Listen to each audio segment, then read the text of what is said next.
Mathematics के दूसरे chapter के साथ हाजिर हूँ। स्टार्ट करते हैं आज का चैप्टर लासा मासा, एलसीएम एचसीएफ हम स्टार्ट करने वाले हैं। और देखिए, इससे पहले हमने पूरा एक चैप्टर संख्या पद्धति कर रखा है। संख्या पद्धति में जितने लोग भी मेरे साथ जुड़ गए थे उन लोगों ने अच्छे से उसको कर लिया होगा। अब जो सेकंड चैप्टर है यहाँ से स्टार्ट हो रहा है। जिन लोगों ने बहुत अच्छे से पिछली वाली सारी क्लासेस को नहीं कर पाए थे, अब यहाँ से जब हम स्टार्ट कर रहे हैं तो बहुत ज़्यादा क्वेश्चंस भी इसमें नहीं रहेंगे। ऐसा नहीं होगा कि संख्या इनकी 125 को पार कर जाए, ऐसा नहीं होगा। तो जितने भी प्रश्न रहेंगे, कंटेंट इस तरह से रखा जाएगा, बिल्कुल बोरियत महसूस ना हो। हर प्रश्न आपको नया मिलता रहेगा, अच्छे तरीके से आप इनको करते रहेंगे। देखिए, वैसे हमने पिछली एक वीडियो में इस बात को बता दिया था कि हमारा जो क्लासेस का रहेगा सब्जेक्ट वाइज वो क्या शेड्यूल रहेगा। फिर भी अगर आप में से कोई ऐसा है जिसने उस क्लास को नहीं देखा हो तो मैं एक बार आपको बता दूं। मंडे टू सैटरडे, देखिए मंडे से सैटरडे तक मैथमेटिक्स का जो टाइम रहेगा डेली आपको मिलेगी सुबह 6 बजे। ठीक है, सुबह 6 बजे आपको रोज़ाना मैथमेटिक्स की क्लास मिल जाएगी। और इसके बाद 7 बजे का जो टाइम रहेगा, 7 बजे आपको हिंदी और रीजनिंग में अल्टरनेट रहेगा, हिंदी और रीजनिंग में। ठीक है, तो हिंदी रीजनिंग का अल्टरनेट चलता रहेगा। हिंदी आपकी चलेगी वीकेंड, लास्ट का जो 3 दिन होते हैं, लास्ट के 3 दिन। ठीक है, तो आप कह सकते हो थर्सडे से सैटरडे तक। और रीजनिंग की जो टाइमिंग रहेगी वो मंडे टू वेंसडे रहेगी। ठीक है, ये वाली टाइमिंग रहेगी। तो इस तरह से आपको अपनी क्लास लेनी है। पूरा प्रयास किया जाएगा कि इसी शेड्यूल के हिसाब से आपको आगे वीडियोस मिलते रहेंगे। हमेशा इस तरह से क्लासेस आपकी चलती रहेंगी। ठीक है, बात समझ में आ गई होगी यहाँ तक। चलिए स्टार्ट करते हैं। अगर कोई चैनल पे नया आ गया है तो चैनल को एक बार सब्सक्राइब कर लीजिए और पढ़ाई को स्टार्ट कर दीजिए। यहाँ से हमारा ये दूसरा चैप्टर है, लेकिन दूसरे चैप्टर की शुरुआत बहुत अच्छी हो जाएगी। अच्छे अच्छे प्रश्न हैं, 4 से 5 पैटर्न आप बहुत आराम से आज की इस छोटी सी क्लास में समझ भी लेंगे। तो चैप्टर को स्टार्ट करने से पहले हम ज़रा समझ लेते हैं कि लासा होता क्या है, लासा मासा ये है क्या। जब हम चैप्टर लासा मासा पढ़ रहे हैं तो ये क्या होता है, बस थोड़ा सा समझ लेते हैं। देखिए क्या दे रखा है, 2 या 2 से अधिक संख्याओं का जो लासा होता है वह छोटी से छोटी संख्या होती है।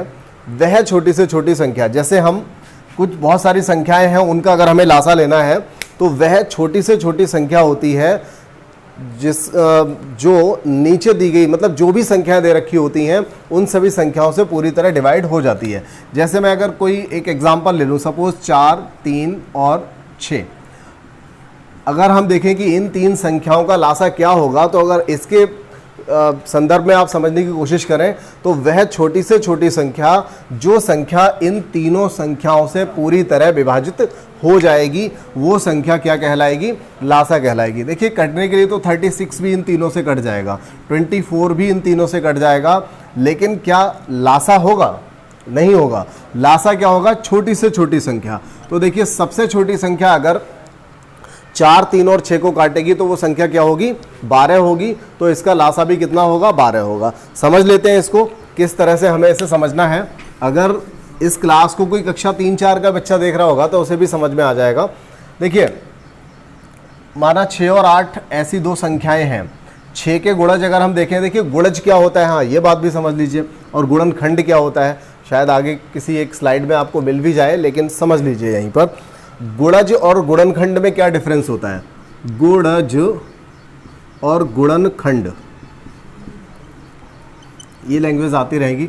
देखिए गुणज जो बना है वो गुणा प्लस जा, इन दोनों से बना है। और गुणनखंड आप समझते हैं गुणन और खंड दोनों से बना है। क्या हुआ, कोई समस्या? गुणन और खंड से बना है। क्या हुआ, बिलरिंग हो रही है? अच्छा, तो देखिए गुणन और खंड इनसे बना हुआ है। अब देखिए हमें समझना ये गुणज से मतलब क्या है। जैसे सपोज हम एक संख्या ले लेते हैं 6, तो 6 का अगर हम गुणज देखें तो मतलब 6 को किसी संख्या से गुणा करने पर जो संख्या जन्म लेगी वो उसका गुणज कहलाएगी। जैसे 1 से गुणा करें तो 6, और 6 का 2 से गुणा करें तो 12, और 3 से गुणा कर दें तो 18। बात समझ रहे हैं? तो गुणज क्या हुआ, उससे बड़ी संख्या होगी हमेशा, जो उससे किसी न किसी संख्या से गुणा करने पर प्राप्त हुई होगी, ठीक है, वो हो जाएगा गुणज।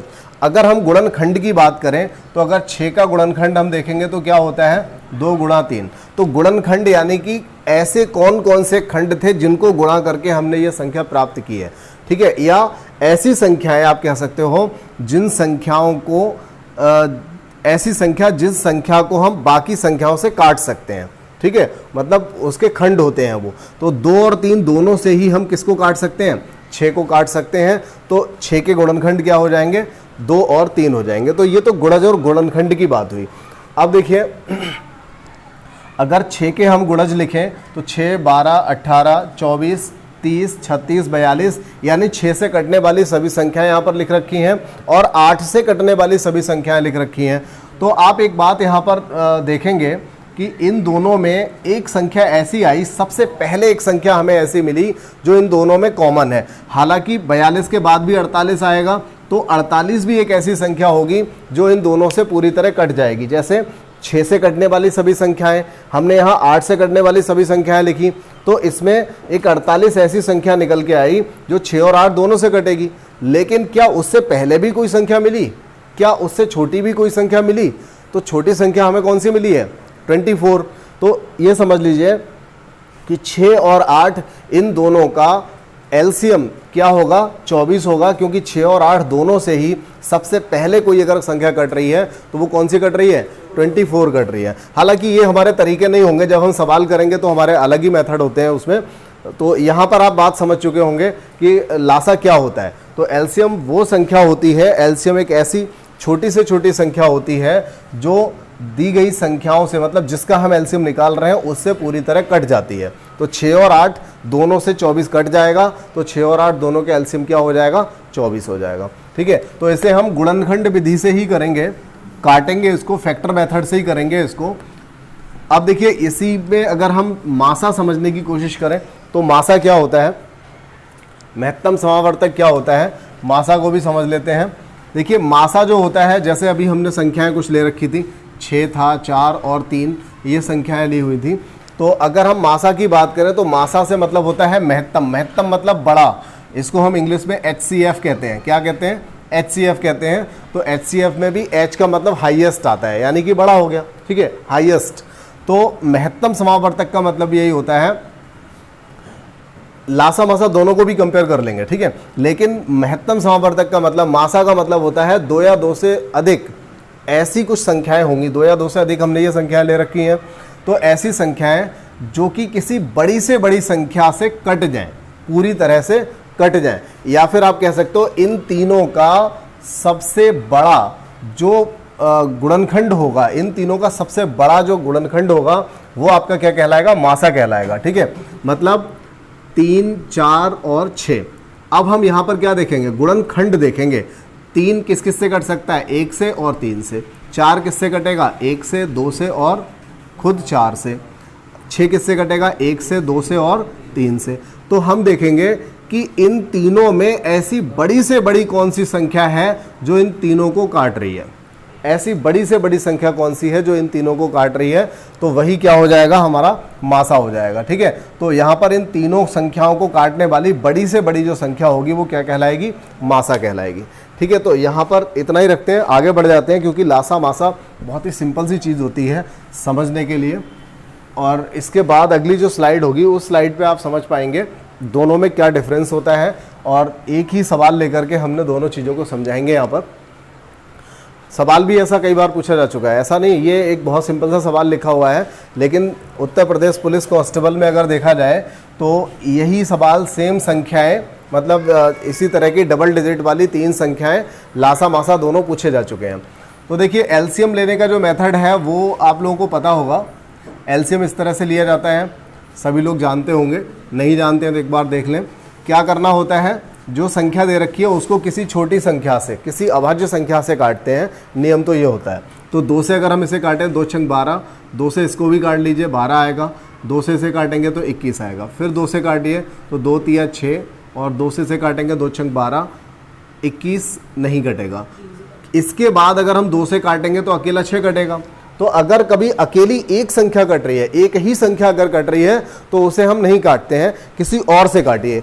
कम से कम 2 कटनी चाहिए। तो देखिए 3 से अगर काटेंगे तो 3 एक कम, 3 दूनी 6 और 3 सत्ते 21। क्या इसके बाद हम किसी से काट सकते हैं? नहीं काट सकते। कम से कम 2 संख्याएं कटनी चाहिए तो काटेंगे, अन्यथा नहीं काटेंगे। अब बचा क्या? 2 गुणा 2 गुणा 3 गुणा 2 गुणा 7। तो देखिए 2 दूनी 4, 4 तिया 12, 12 दूनी 24, 24 सत्ते 24 का गुणा आपको किससे करना है? 7 से। 7 चौक 28 हो गया, 7 चौक 28 का 8 हासिल का 2, 7 दूनी 14 और 2 16, 168। ठीक है, तो यहाँ पर हम इन 3 संख्याओं का लासा निकाल चुके हैं। और लासा क्या होता है? ऐसी छोटी से छोटी संख्या जो इन तीनों संख्याओं से पूरी तरह कटेगी। कुछ चीज़ें याद रखने के लिए आप समझ लीजिए कि छोटी से छोटी जरूर कहते हैं हम इसको, लेकिन ये दिखने में बड़ी होती है। दिखने में बड़ी क्यों होती है? क्योंकि लासा वो संख्या होती है जो इन तीनों से कट जाएगी। तो इन तीनों से कटेगी तो डेफिनेट इनसे कुछ ना कुछ बड़ी होगी, या बड़ी वाली संख्या के बराबर भी हो सकती है। हाँ, बड़ी वाली संख्या के बराबर भी, ये बात ठीक है। जैसे अगर आप कभी मान लीजिए आपने 3, 6 इन दोनों का आपने एलसीएम लिया, तो इन दोनों का एलसीएम आप जब भी लोगे तो हमेशा क्या आएगा? 6 आएगा, यानी बड़ी वाली संख्या के बराबर आएगा। तो एलसीएम जो होता है सबसे बड़ी संख्या या बड़ी वाली, मतलब या उससे भी बड़ी संख्या, मतलब जो संख्याएं दे रखी है उन दोनों से बड़ा या बड़ी वाली संख्या के बराबर भी हो सकता है। ठीक है, एलसीएम जो होता है उसके बराबर भी हो सकता है। तो यहाँ पर हमने इन 3 संख्याओं का एलसीएम निकाला। एलसीएम क्या निकल के आया? 168 आया। तो यहाँ पर आप कह सकते हो 168 एक ऐसी संख्या है जो इन सभी संख्याओं से पूरी तरह डिवाइड हो जाएगी। यहीं पे हम मासा समझ लेते हैं। देखिए मासा निकालने का जो मेथड हमारा रहेगा वो क्या रहेगा? सबसे छोटी संख्या से भागफल विधि से बता रहे हैं यहाँ पर, ये इसको हम कहेंगे भागफल विधि। ठीक है, भागफल विधि। सबसे छोटी संख्या से उससे बड़ी संख्या को भाग लगाएंगे। सबसे छोटी संख्या से उससे बड़ी वाली संख्या को भाग लगाएंगे। तो 12 दूनी 24, ये तो पूरा पूरा कट गया। अगर ये पूरा पूरा कट गया तो इसका मतलब है हमारा मासा 12 होना चाहिए। मासा कितना होना चाहिए? 12 होना चाहिए। लेकिन उसमें एक काम आपको और करके देखना पड़ेगा। अगर 12 होना चाहिए तो 12 से 42 भी तो कटना चाहिए, क्योंकि मासा क्या होता है? अभी तो हमने पढ़ा था, एक बड़ी से बड़ी ऐसी संख्या होती है, हाईएस्ट कॉमन फैक्टर होता है, जो दी गई संख्याओं को, जिनका हम मासा निकाल रहे हैं, उन संख्याओं को पूरी तरह काट देता है। अगर इन संख्याओं को ये पूरी तरह काटेगा, अगर हम 2 संख्याओं का हमने निकाला तो ये निकल के कितना आया? 12। क्या 12 से 42 कट रहा है? ये भी तो चेक करना पड़ेगा। ज़्यादातर केसेस में कट जाएगा, लेकिन नहीं कट रहा है तो आपको थोड़ा एक्स्ट्रा काम करना पड़ेगा। फिर 12 और 42 का फिर से मासा निकालना पड़ेगा। जरा समझ लीजिए कैसे निकालेंगे। 12 तिया 36, क्या बचेगा यहाँ से? 6। अब देखिए जितना भी शेष बचेगा उस शेष से हम पिछले वाले भाजक को भाग लगाएंगे। तो देखिए 6 दूनी 12, अब पूरा पूरा कट गया। जब ये पूरा पूरा कट जाएगा तो समझ लो हमारा आंसर निकल आएगा, हमारा मासा हमें मिल चुका है। ठीक है, इस तरह से करेंगे। तो ये एक बहुत छोटा सा सवाल था जिसके थ्रू मैंने आपको समझाया। हालांकि आगे जब सवाल आएंगे तो एक बार मैं फिर से लासा मासा बड़ी संख्या में भी बताऊंगा। अब देखिए यहाँ पर इन दोनों के बीच का एक रिलेशन और समझ लीजिए। हमने क्या किया? 12 24 42, 12 24 42 सेम संख्याएं हैं जिनका लासा निकाला है, वही संख्याएं हैं जिनका मासा निकाला है। तो आप एक चीज यहां पर देख पा रहे होंगे कि मासा क्या होता है? जो संख्याएं हैं उन संख्याओं को काटने वाली बड़ी से बड़ी संख्या। हालांकि अगर आप देखें तो ये तीनों ही संख्याएं 1 से कटेंगी, 2 से कटेंगी, 3 से और 6 से कटेंगी। 1 से, 2 से और 3 से और 6 से कटेंगी, क्योंकि 6 के ही तो फैक्टर ये सारे होते हैं। ठीक है, तो 1 2 3, लेकिन हमने कहा कि हमारा मासा जो रहेगा वो क्या रहेगा? 6 रहेगा। क्यों रहेगा? क्योंकि हमारा मासा हमेशा हाईएस्ट होता है, बड़े से बड़ा वाला होता है, छोटा वाला नहीं होता। ठीक है, तो अब ये समझ लीजिए कि मासा क्या निकल के आया? 6। तो इस 6 से हम चाहें तो इन सबको काट सकते हैं, और इन सब से अगर हम चाहें तो किसे काट सकते हैं? लासा को काट सकते हैं। मासा से संख्याओं को काटेंगे और संख्याओं से लासा को काटेंगे। इसका मतलब ये भी पक्का हो गया कि मासा से लासा भी कट जाएगा। ठीक है, मासा से लासा भी कट जाएगा। सवाल यहां से भी बन जाता है। इतनी जानकारी अगर आपको है तो सवाल यहां से भी बन जाता है। काफी सिंपल सा चैप्टर है। शुरुआत जब करेंगे, सिंपल है, वास्तव में सिंपल है। अगर पढ़ने की कोशिश करेंगे, अच्छे से पढ़ाई अगर करेंगे तो बहुत ही सिंपल लगेगा। और जहाँ आपने अच्छे से पढ़ाई नहीं की, ध्यान नहीं दिया, हल्के में लिया, तो बातें समझ में नहीं आएंगी फिर। ठीक है, चलिए अब देखिए एक सवाल यहाँ पर आ गया। कुछ चीज़ें हैं, पहली क्लास है, इसमें कुछ चीज़ें आपको नई नहीं मिलेंगी। ठीक है, कुछ चीज़ें नई मिलेंगी और अगली क्लास तो बहुत ही बिंदास क्लास होगी। एक एक शब्द उसमें, हर सवाल का बहुत ज़्यादा इंपॉर्टेंट होगा। इंपॉर्टेंट ये भी है क्योंकि यहाँ पर आप नई नई चीज़ें पढ़ेंगे। सबसे पहला हमारा सवाल है, सबसे पहला सवाल क्या है, 840 को कैनोनिकल रूप में लिखिए। अब कई लोग तो ऐसे होंगे जिनको यही नहीं पता होगा कि कैनोनिकल रूप क्या है। ठीक है, तो इसका देखिए दूसरा जो मैं बताऊं तो कहा जा सकता है इसको कि गुणनखंड के रूप में लिख दीजिए इसको। गुणनखंड से मतलब है इसके कितने फैक्टर हो सकते हैं, उन फैक्टर्स को आपको लिखना है। तो अब ऐसे सवाल को हम किस तरह से करेंगे, बस ये समझ लीजिए। देखा सबने है कि कैनोनिकल होता, मतलब वो जब निकल के आएगा तो सबने देखा होगा, पावर में इसको हम लिख देंगे, लेकिन कैनोनिकल नाम शायद ना सुना होगा। तो देखिए 840 के जब हम फैक्टर करेंगे तो क्या करेंगे, देखिए सबसे पहले 2 से काट लेते हैं। 2 से काटेंगे 420 आएगा, इसके बाद फिर 2 से काटेंगे तो 210 आएगा, फिर 2 से काटेंगे 105 आएगा। अब 3 से काटेंगे तो 35 हो गया, 3 से काटेंगे 35 हो गया, और फिर 5 से काटेंगे तो 7 हुआ, 7 से काटेंगे तो 1। ठीक है, तो इसके हमने फैक्टर क्या क्या कर लिए हैं, 2 गुणा 2 गुणा 2 गुणा 3 गुणा 5 गुणा 7। अब देखिए ये एक तरह से कैनोनिकल रूप है, लेकिन स्टैंडर्ड नहीं है। ये भी स्टैंडर्ड नहीं है। स्टैंडर्ड कब बनेगा, जब 2 की घात हम क्या लिख दें इसको, 1 2 3, 3 अकेला, 5 अकेला, 7 अकेला। ये हुआ हमारा आंसर और यही हो गया 840 का कैनोनिकल रूप। ठीक है, तो 840 का ये कौन सा रूप है, कैनोनिकल रूप है। ठीक है, कभी भी अगर पूछा जाता है तो आप इस तरह से कर सकते हो। ठीक, हटा दिया जाए इसको।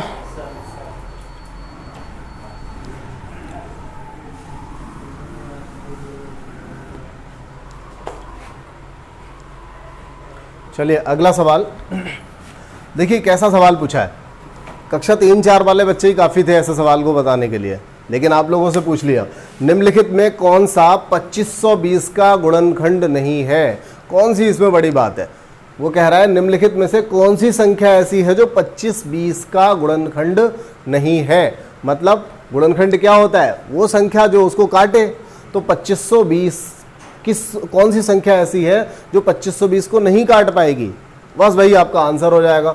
जरा देख लेते हैं, अगर इससे काटेंगे, 0 से 0 हटा दिया हमने, फिर 28 से काट के देख लो, क्या 28 से काटेंगे तो 252 कट जाएगा। 28 का 9 से गुणा करो, 28 नंबर 252 ही होता है, कट जाएगा। ये तो ना कटे ऐसा बताना है जो ना कटे। ठीक है, कौन सा बताना है, ना कटे। तो ये वाला तो भैया कट जाएगा, तो आंसर नहीं हो सकता। अच्छा, क्या देखिए अब इससे अगर हम 0 से 0 हटा दें तो 126 का दुगना हो गया, ये भी कट जाएगा, कट जाएगा ना, ये भी गलत।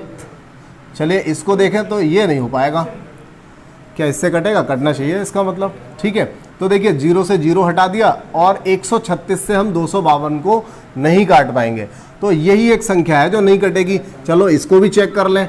तो देखिए 63 का दुगना अगर हम करें तो 126 होता है, 4 गुना करें तो 252 हो जाता है। ठीक है, तो ये भी कट जाएगा, इसलिए आंसर ये भी नहीं हो सकता। ठीक है, तो ये वाला हो गया जिससे ये नहीं कटेगा। ठीक है, 1360 का अगर हम दुगना करेंगे, भाई 1360 का कम से कम दुगना तो करोगे ही, तो 1360 का दुगना करोगे 2720 हो गया, 2520 तो कटने वाला है ही नहीं। तो एकदम सिंपल सा सवाल था, कतई फ्री के नंबर थे ये। बहुत ज़्यादा खुश रहा होगा एग्जामिनर अगर कभी ये सवाल आया होगा तो, जब उसने ऐसा सवाल बनाया होगा। देखिए 3/7, 6/13। देखिए इस क्लास में ना कुछ चीज़ें ऐसी आएंगी जिनको आप एक बार में समझ लो, बस उन्हें ध्यान रखो, स्लो मोशन में वीडियो को पढ़ लो, मतलब नोट कर लो। अगर कुछ नया लगता है तो नोट कर लो बस, लेकिन उसके बाद इन चीज़ों को भूलना मत, क्योंकि ये बेसिक है इसका। कई चीज़ें ऐसी आएंगी इसमें जो बेसिक है, आपको जानकारी उसकी होनी चाहिए। देखिए 3/7 है और 6/13, 9/12 का लासा निकालिए। देखिए अगर हम एलसीएम निकाल रहे हैं, किसका एलसीएम निकाल रहे हैं, एलसीएम तो निकालना हमें आता था। कौन सा आता था, जहाँ कुछ संख्याएं दे रखी होती थी। यहाँ पर भी संख्याएं हैं, लेकिन ये संख्याएं कैसी दे रखी हैं भैया, भिन्न में दे रखी हैं। कैसी दी हैं, भिन्न में दे रखी हैं। अब ये भिन्न वाली संख्याओं का हम कैसे निकालें? तो भिन्न वाली संख्याओं का हम, अगर उसने कहा है भाई लासा निकालो, देखो ध्यान रखो इस बात को, अगर वो कह रहा है लासा निकालो तो ठीक है भाई लासा निकालेंगे, लेकिन बटे वालों का हम मासा ही निकालेंगे, तो ये फाइनल जो निकल के आएगा वही हमारा आंसर होगा। ध्यान रखना है इस बात को। क्या ध्यान रखना है? अगर लासा पूछता है तो ऊपर वालों का लासा बटे नीचे वालों का मासा, और यही हो जाएगा हमारा आंसर। अब देखिए डायरेक्ट कर देता हूं इसको, 3, 6 और 9, इनका अगर हम लासा निकालें तो कितना आएगा? 3, 6 और 9 का लासा कितना आएगा? 18 आ जाएगा। सही लिखा है ना? चलो, ऑप्शन सही नहीं है ना, तो लासा, अच्छा हाँ सही कह रहे हो, इसमें मासा होना चाहिए था। चलिए कोई बात नहीं, कर लेते हैं, हो सकता है ये लासा मासा कुछ चेंज कर दिया गया होगा तो आंसर उस हिसाब से नहीं आ रहे हैं, कोई बात नहीं। अगर हम इसका मासा निकालेंगे 7, 13 और 12 का, तो परेशान होने की क्या ज़रूरत है, हमारे पास 5वां ऑप्शन है, तो यहाँ पे ई अभी लिख लेंगे उसको।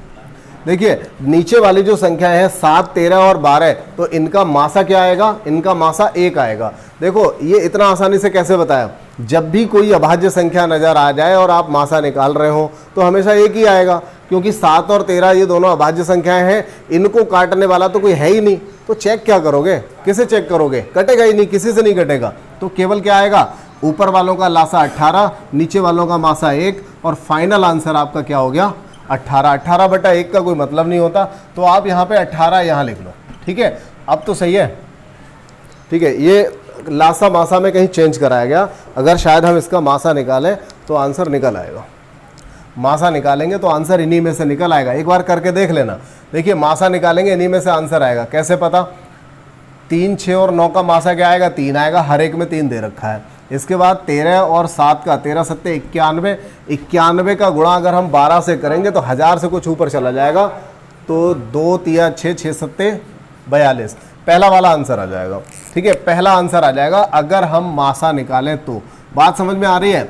अगर इन्हीं संख्याओं का, देखिए इधर देख लें, इन्हीं संख्याओं का अगर मासा निकालेंगे तो भाई ठीक है, अभी अभी तो बताया था, अगर ऊपर वालों का मासा निकालना है तो नीचे वालों का लासा जरूर निकालेंगे। मासा ऊपर वालों का क्या आ जाएगा? मासा मतलब ऐसी बड़ी से बड़ी संख्या जो इन तीनों को काटे, इन तीनों को काटने वाली सबसे बड़ी संख्या क्या हो जाएगी? 3 हो जाएगी, तो इन तीनों का लासा क्या होगा? अब जब आप देखिए दोनों ही बातें एकदम क्लियर हैं, अगर अभाज्य संख्याओं का मासा निकालें और 1 आ जाता है, क्योंकि वो किसी से कटता ही नहीं है, तो इसका मतलब ये भी हो गया, अगर 2 अभाज्य संख्याएं दे रखी है, तीसरी एक दूसरी संख्या दे रखी है जो कट जाएगी, तो ऐसी कंडीशन में अगर लासा निकलवा रहा है तो भी आप क्या करेंगे? तीनों संख्याओं का गुणा कर देंगे, क्योंकि जब आप 7, 13 और 12 इनका लासा निकालने बैठोगे तो सोचोगे भाई किससे काटूं, और कटेगा ही नहीं, किसी से नहीं कटेगा। 2 संख्याएं, हमें कम से कम 2 संख्याएं काटनी होती हैं, और इसमें 2 ही संख्याएं ऐसी हैं जो कभी किसी से कट ही नहीं सकती, तो इसका मतलब हमें क्या करना है? क्या करना है? इसका सीधा सीधा गुणा कर देना है, और इनका जब हम गुणा करेंगे तो निकल के आ जाएगा 92। चलिए कोई बात नहीं, ये कहीं ना कहीं ना गलत हो गया होगा लिखते समय, 1092 आ रहा है, ये लो गलत ही छप गया है। होते हैं कुछ काम ऐसे, कभी कभार ना चाहते हुए भी गलत हो जाते हैं टाइम बे टाइम करने से। चलिए कोई बात नहीं, आगे बढ़ते हैं। लॉजिक तो समझ में आ ही गया, लॉजिक तो क्लियर हो ही गया होगा। चलिए इसमें शायद गलती कोई ना हो। 2/3, 4/5, 6/7, इसका लासा पूछा है, तो लासा पूछा है तो ऊपर वालों का लासा निकालेंगे, नीचे वालों का मासा निकालेंगे।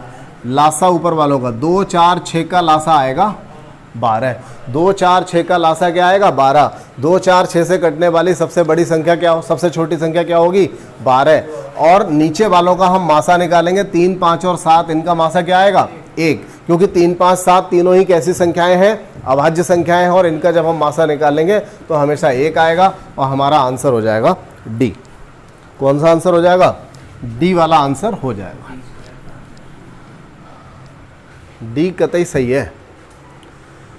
अब देखिए, ये देखो क्या लिख रखा,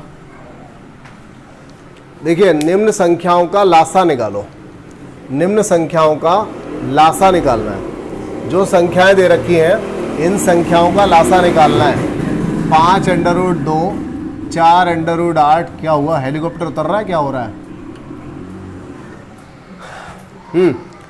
इन संख्याओं का लासा निकालना है। देखिए 5 अंडर रूट 2 यार, इसको तो हम कुछ कर ही नहीं सकते। हाँ, इसके साथ अगर चाहें तो कुछ ना कुछ छेड़खानी हम कर सकते हैं। इसे हम 4 दूनी 8 लिख सकते हैं और 4 को बाहर लाएंगे, समझ रहे हैं ना। ये तो 5 अंडर रूट 2 हो गया।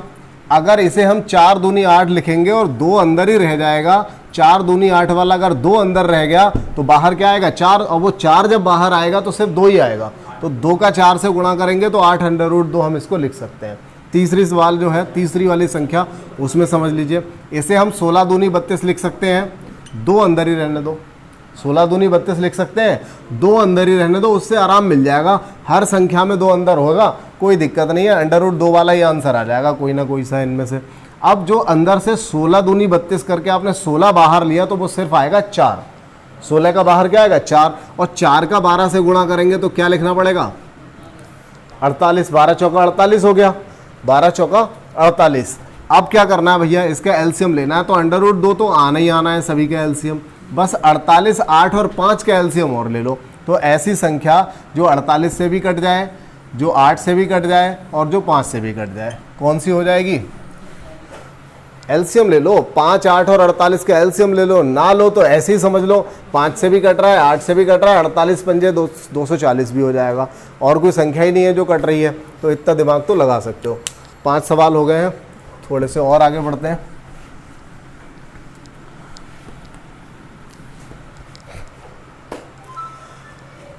कल से आपको डबल वीडियो मिलना शुरू हो ही जाएंगी। अच्छा देखिए, एक सवाल ये आ गया। अच्छा, सवाल तो छठा है, मुझे लगा 68 40 लिखा हुआ है, अभी आंसर ही चेंज हो जाता। 840 के कुल कितने गुणनखंड होंगे, ये कह रहा है कुल कितने गुणनखंड होंगे। इसका मतलब पता क्या जानना चाह रहा है ये कह रहा है 840 के कौन कौन से और कितने कितने। अब देखिए, कम से कम आंसर 28 दे रखा है, कहाँ तक निकालोगे, मतलब 840 किस किस से कट जाएगा, ये जानना चाहता है, किस किस से कट जाएगा।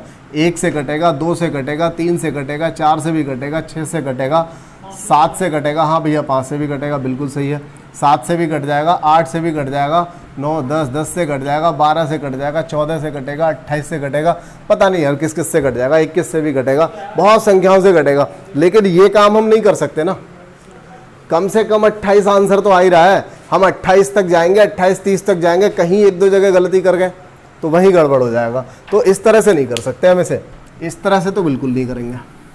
कैसे करेंगे, अब देखिए, इसका केवल एक ही तरीका है जो सबसे बेहतर है, आंसर सीधा सीधा निकल के आएगा जो भी होगा। 840 का आधा 420, फिर 2 से काटा 210, फिर 3 से, सॉरी 2 से ही कट जाएगा अभी तो, 2 से काटा 105, 3 से काटा 35, भाड़े तो याद ही है ना सबको, 5 सत्ते 35, 7 एकम 7। क्या लिख सकते हैं, मुझे ध्यान है ऐसा सवाल हम लिख चुके हैं पहले, 2 की घात 3 कैनोनिकल लिख सकते हैं ना इसको, समझ में आ रही है बात। यही सवाल लिखा था शायद हमने पहले भी, है ना, ठीक है। तो इसको हमने कैनोनिकल रूप में लिख लिया। बस इसके बाद का काम जो है उसे नोट करने वाली बात है, वो चीज़ आप नोट कर लेना, बिल्कुल टेंशन फ्री हो गए, बातें समझ में आ जाएंगी सारी। अब देखिए, यहाँ 3 दे रखी है पावर, 3 को लिख दो 4, 3 को लिखो 4, यहाँ पावर क्या है 1, 1 को लिख दो 2, इसे भी 2, इसे भी 2, ठीक है।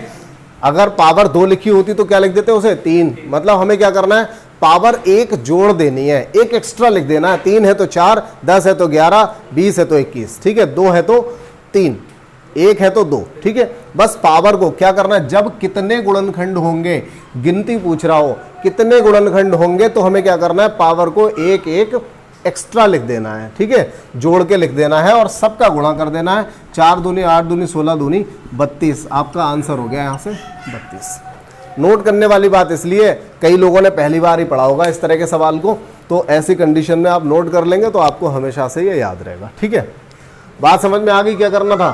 पहले तो हमने कैनोनिकल रूप लिख लिया, उसमें तो कोई दिक्कत है ही नहीं, पहले से ही कर रहे हैं ऐसा काम। तो फिर क्या करना है, बस अगर वो कहता है कितने गुणनखंड होंगे, तो कितने गुणनखंड होंगे तो हमें क्या करना है, हर एक घात को एक ऐड कर देना है, 3 को 4 लिखना है, 1 को 2, 1 को 2, 1 को 2, जितनी भी घात है उसको 1 बढ़ा के लिखना है और सबका मल्टीप्लाई मार देना है। आंसर 32 आपका निकल आए।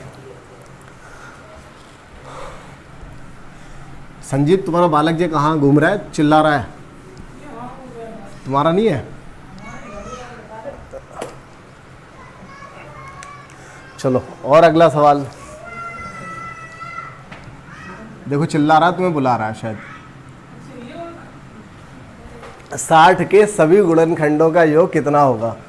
60 के सभी गुणनखंडों का योग। देखिए इस बार सवाल में वो क्या जानना चाहता है, 60 के जितने भी, जैसे भी हम 840 के निकाल रहे थे ना, 1 से कटेगा, 2 से कटेगा, 3 से, 4 से, 5 से, 6 से, 7 से, बहुत सारी संख्याओं से कटेगा, फिर उन सबको जरा जोड़ो। क्या पता नहीं अजीब अजीब सी चीज़ें पूछता है। वो गुणनखंड जो थे ना, अब तो अभी तक तो हमने पिछले सवाल को तो दूसरे तरीके से कर लिया, पावर को एक एक जोड़ के। अब कह रहा है जितने निकाल रहे हो ना गुणनखंड, उन सबको जोड़ो। 1 + 2 + 3 + 4 किस किस से कटेगा, सबको जोड़ो। जो अभी 32 निकाले थे ना, उन सब 32 जितने आए थे, उन सब 32 को जरा जोड़ के दिखाओ।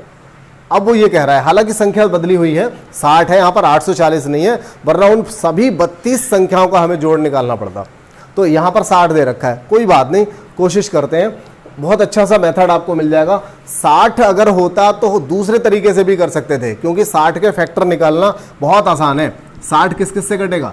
1 से, 2 से, 3 से, 4 से, 5 से, 6 से कटेगा, 7, 8, 9, 10, 10 से कटेगा, 12 से कटेगा, 15 से कटेगा, 20 से कटेगा, 30 से और 60 से। यही तो फैक्टर होंगे। तो 60 की तो बात अगर करें तो बहुत आसान है। 60 किस किस से कटेगा हम निकाल सकते हैं, एक लाइन में लिख देंगे बहुत आसानी से। लेकिन 840 के फैक्टर लिखेंगे तो भैया गलती हो सकती है, बहुत बड़ा हो जाएगा। और वो तो 840 है, कहीं दे दिया 8400, फिर क्या करेंगे? तो हमारा वही वाला मेथड अच्छा था। तो अब क्या करना है, इन सबको जोड़ना भी है अभी, लेकिन हम दूसरी मेथड से जोड़ेंगे। कौन से वाले से जोड़ेंगे? तो सबसे पहला तो हमें वही एक काम करना है कि उसको कैनोनिकल में लिख लेना है। 2 से काटा 30, फिर 2 से काटा 15, फिर 3 से काटेंगे 5 और 5 से काटेंगे तो 1। कैनोनिकल में लिख लो जरा, 2 की घात 2 गुणा 3 गुणा 5।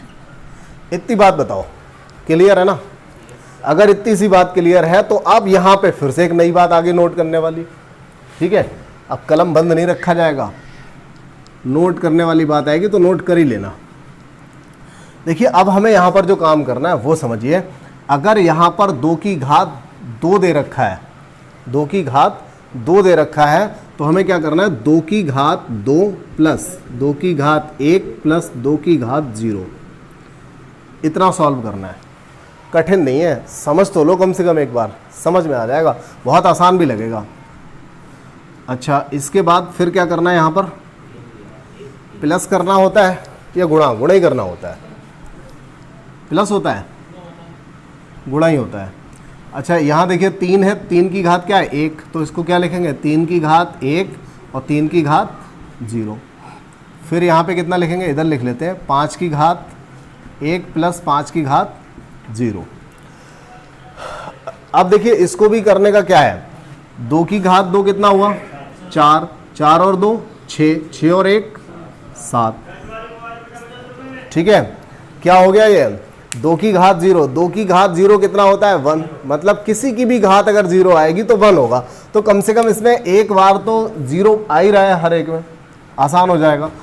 यहाँ पर भी देखिए 3 और 1 4, 5 और 1 6। क्या करना है? 7 गुणा 6 चौक 24, 24 सत्ते 4 सत्ते 28, 168, 168। ये देखिए, तो यहाँ से आपने निकाल लिया कि उसके सभी गुणनखंडों का योग कितना होगा। अगर ये पिछले सवाल की पूछ रहा होता ना, जरा ध्यान दे लो, क्या था? 2 की घात 3, 3 गुणा 5 गुणा 7 कितना? इतना ही तो था, यही था ना?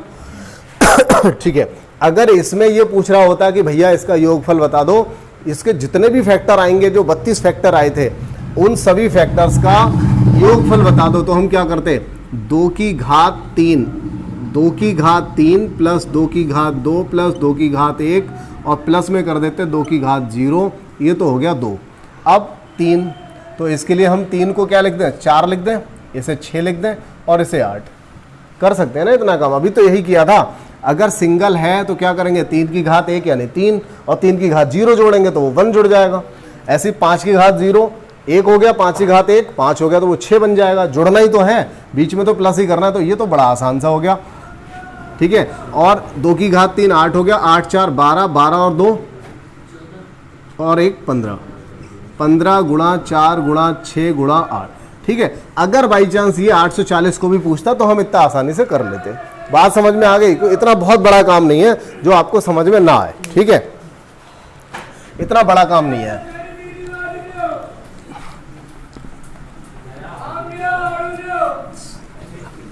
अगला सवाल देखिए, 7 के बाद देखिए 8वां सवाल।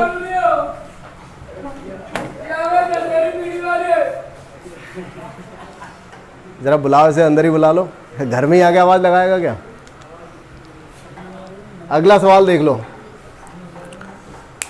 अनपढ़ लोग आते हैं, एक तो कहीं बोर्ड वोर्ड लगा दो तब भी तो काम नहीं चलने वाला। क्या हुआ? नहीं तो वो फिर भी आवाज़ लगाएंगे, हो सकता है कोई ले ले, माँ साहब खरीद लें आगे आगे, डेली नया आ जाता है। चलिए कोई बात नहीं, एंटरटेनमेंट होता रहता है। आवाज़ें लगाना तो सीख ही जाओगे कम से कम। अब देखिए अगला सवाल, 8वां सवाल यहाँ पर, 16 तथा 24 के कितने उभयनिष्ठ गुणज हैं जो 200 से छोटे हैं? अच्छा सवाल है। 16 तथा 24 के कितने गुणज हैं? अब देखिए 16 और 24 के गुणज की बात कर रहा है, तो सबसे पहले हम कोई एक गुणज तो निकालें। गुणज कौन सा होता है? जो बड़ा होता है। गुणज यानी किसी के गुणा करने से जो जन्म लेता है। तो 16 में किससे गुणा करें और 24 में किससे गुणा करें, जो कि कोई एक ही संख्या मिले। मतलब ये लासा की बात कर रहा है, ये लासा की बात कर रहा है। देखिए 16 के गुणज क्या होंगे? 16 होगा, 32 होगा, 48 होगा। 24 के गुणज क्या होंगे? 24 होगा, 48 होगा। तो एक तो गुणज हमें ये मिल गया, पहला वाला गुणज मिल गया, यानी हमें एलसीएम मिल गया। एक ऐसी छोटी से छोटी संख्या मिल गई जो संख्या इन दोनों से कटेगी, मतलब वो हो गया लासा। अब देखिए अगर हमने 48 निकाल लिया है, या ऐसे निकाल लो, अगर हम इस तरह से भी निकालें तो भी निकल आएगा। 2 से काटा 8, 2 से काटा 12, फिर 2 से काटा 4 6, फिर 2 से काट लो 2 दूनी 2 तिया 6, और अब तो किसी से कटेगा नहीं, तो 2 दूनी 4 दूनी 8 दूनी 16 तिया 48। तो देखिए सबसे पहली संख्या हो गई 48, लेकिन वो कह रहा है ऐसी संख्याएं बताइए जो 200 से छोटी है। अब आपको ये बहुत आसानी से समझ में आ रहा होगा, बहुत आसानी से, कि 200 से छोटी तो 48 चौका अगर हम करेंगे तो केवल 4 ही तो आंसर हो सकता है। 48 चौका, इससे ज़्यादा तो भाग ही नहीं जाएगा, इससे ज़्यादा तो भाग ही नहीं जाएगा। ठीक है, तो 48 चौका आपको यहाँ से मिल जाएगा, यानी कि 4 आंसर हो जाएगा यहाँ पर। क्लियर हो गई ये वाली बात? ठीक है, और अगला सवाल देखें। देखिए इस वाली क्लास में हम 10 सवाल तक ही करेंगे, बाकी के सवाल हम आगे करेंगे। ठीक है, अगली क्लास में।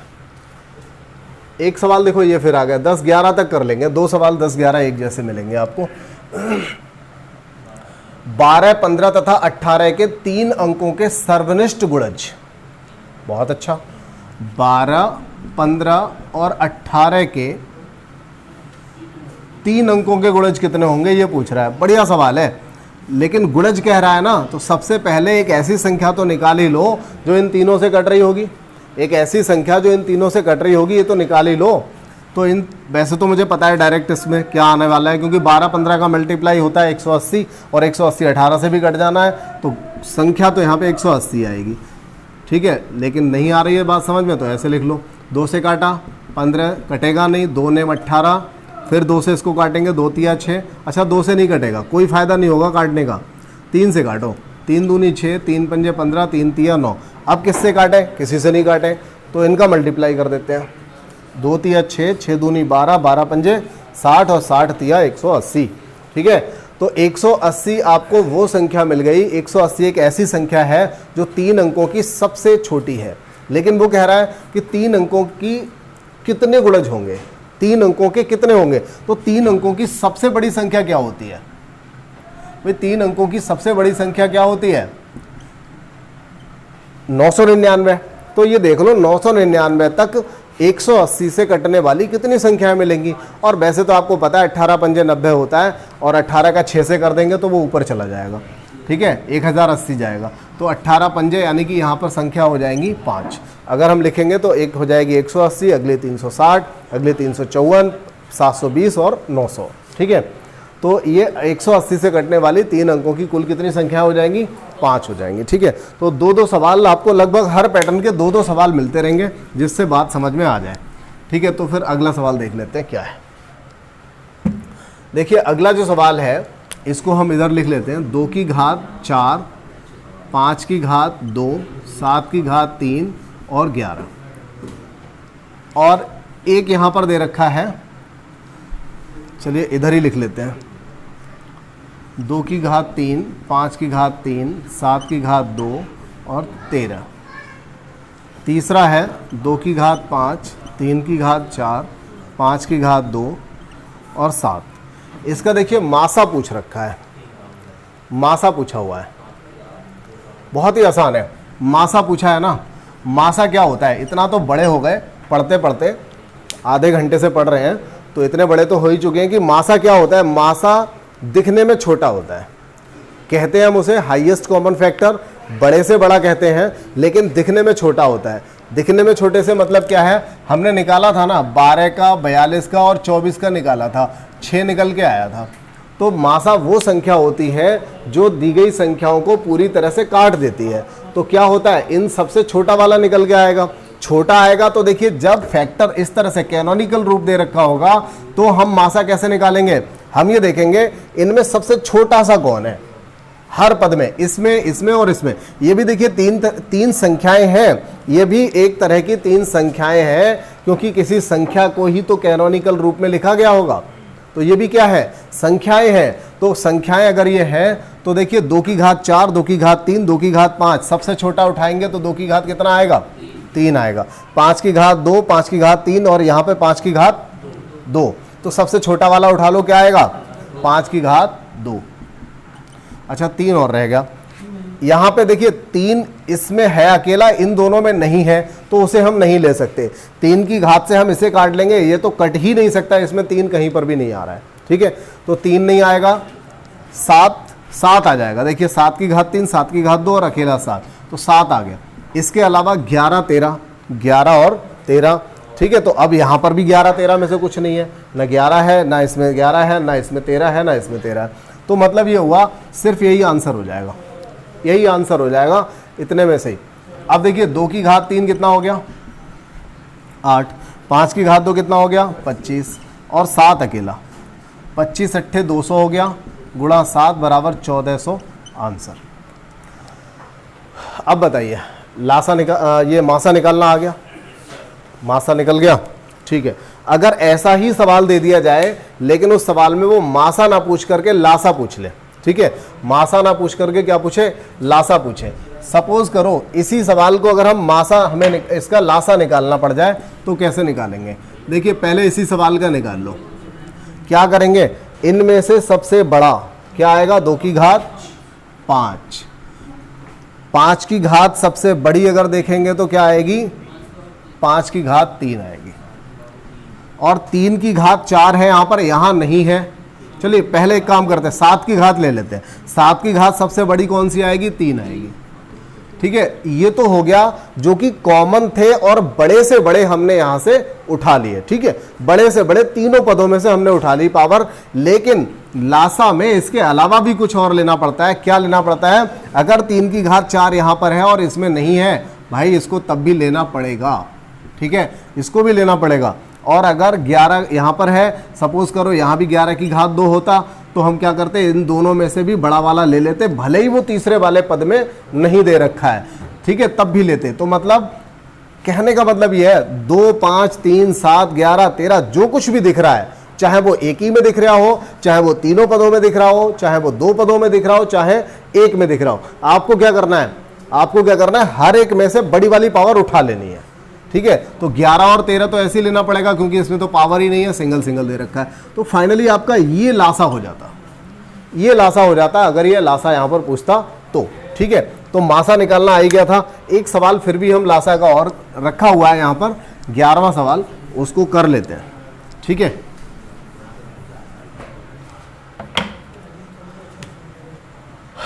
अच्छा यहाँ भी मासा ही दे रखा है, इससे आगे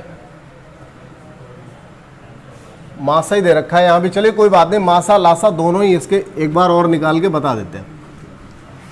4, ये थोड़ा सा चेंज है सवाल, क्या है इसमें, घातों को चेंज भी करना पड़ेगा।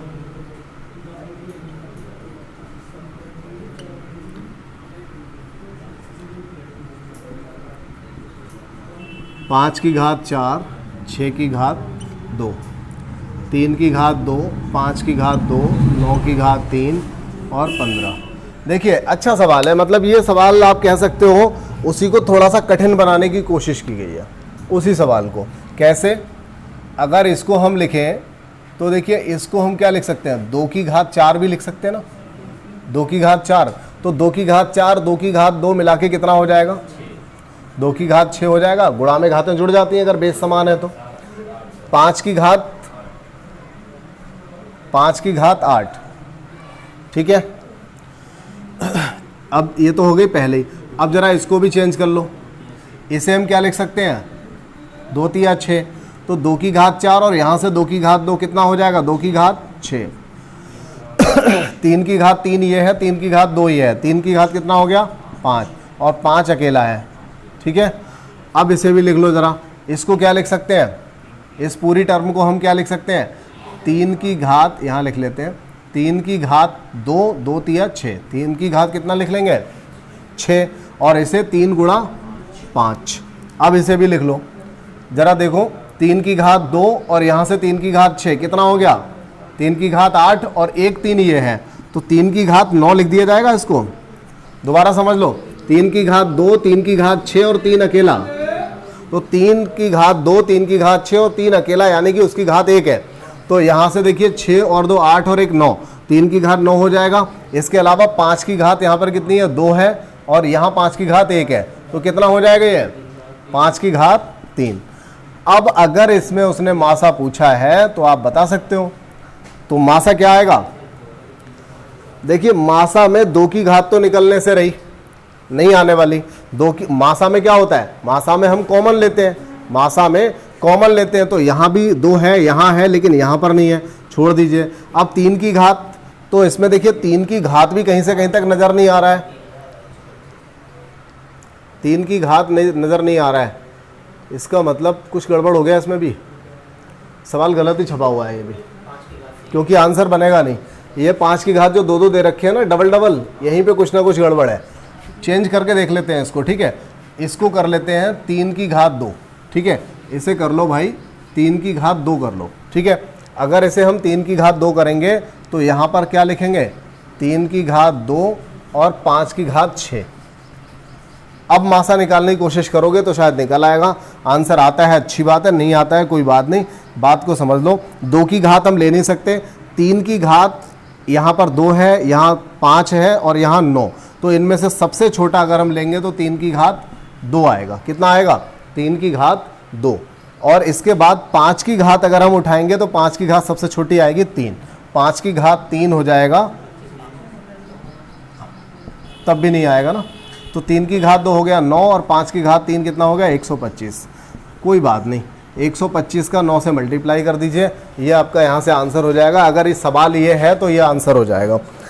दरअसल ये ना पीपीटी चेक नहीं कर पाया था मैं, और या तो जो सवाल लिखने को दिया था उसमें दिक्कत होगी, या टाइप करते समय समस्या रही होगी। चलिए कोई बात नहीं, 11 तक के सवाल आपने कर लिए हैं, और इसमें जो भी पैटर्न आए हैं कम से कम 4 से 5 पैटर्न आपने आज की इस क्लास में सीखे हैं। और इसके बाद की जो क्लास रहेगी उस क्लास में सारी थ्योरी से संबंधित जितने भी सवाल आएंगे, बहुत ही बेहतरीन कलेक्शन, बहुत अच्छा सा कंटेंट आपको मिलेगा। चलिए ठीक है, नेक्स्ट क्लास में मिलते हैं, धन्यवाद।